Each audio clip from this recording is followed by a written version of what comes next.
अस्सलाम वालेकुम दोस्तों, मां आहियां तव्हांजो ॼातल सुञातल फारूक हुसैन चाचड़। हिकु दफ़ो ॿीहर अव्हांजी ख़िदमत में पेश थियो आहियां। जी दोस्तों, ही मुख़्तसिर वीडियो क्लिप अव्हां ॾिसी सघो था।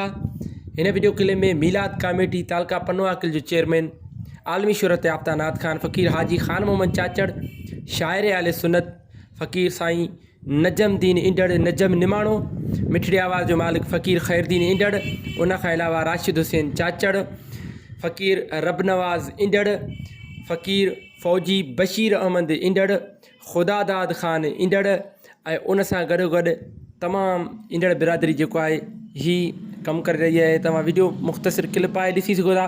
ख़लीफ़ो नजमदीन इंडड़ साहिबु जेको आहे त झंडनि खे ठाहे रहियो आहे, चाचू ख़ैरदीन। ऐं उन खां अलावा मीलाद मुस्तफ़ा कमेटी तालका पन्नो आकिल जो चेयरमैन हाजी खान मोहम्मद चाचड़ भी साणनि गॾु आहे, मौजूदु आहे। हाजी खान मोहम्मद चाचड़ ख़ुदि बि झंडनि जी सिलाई वग़ैरह करे रहियो आहे। दोस्तों, ही जेको मुंहिंजो वीडियो ॾिसे थो, तमामु दोस्तनि भाइरनि ऐं प्यारनि खे गुज़ारिश आहे त मीलाद पुॼण वारो आहे। सभिनि दोस्तनि खे गुज़ारिश आहे त पंहिंजा घर सिंगारियो, घरनि में झंडा आणो, घटियुनि में झंडा आणो। छाजे लाइ?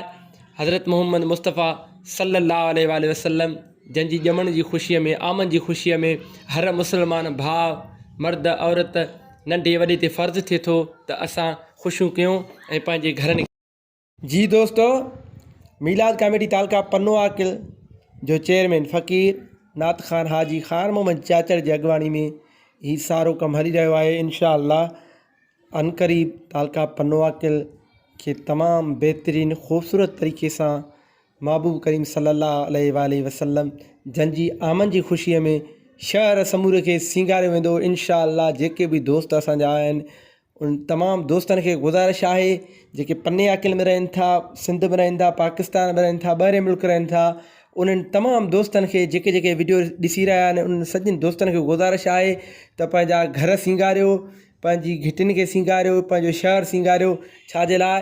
त असांजे आका ॿिन्ही जहाननि जे सरदार हज़रत मोहम्मद मुस्तफ़ा सल्लल्लाहु अलैहि वसल्लम जंहिंजी आमन जो महीनो इंशाअल्लाह जुमे जे ॾियारे बीहे। दोस्तों, उमेद कयां थो ही नंढड़ी वीडियो क्लिप तव्हांखे ज़रूरु पसंदि आई हूंदी। दोस्तनि खे वरी बि हिकु दफ़ो ॿीहर गुज़ारिश कंदुसि त पंहिंजा शहर सिंगारियो, घर सिंगारियो, घिटियूं सिंगारियो, छो त मुंहिंजे सुहिणे आका करीम जी आमन जो महीनो आहे। पोइ असां तव्हां खां हिन वक़्तु इजाज़त वठंदासीं। पंहिंजी खोड़ सारनि दुआनि में यादि रखिजो। अल्लाह निगहबान।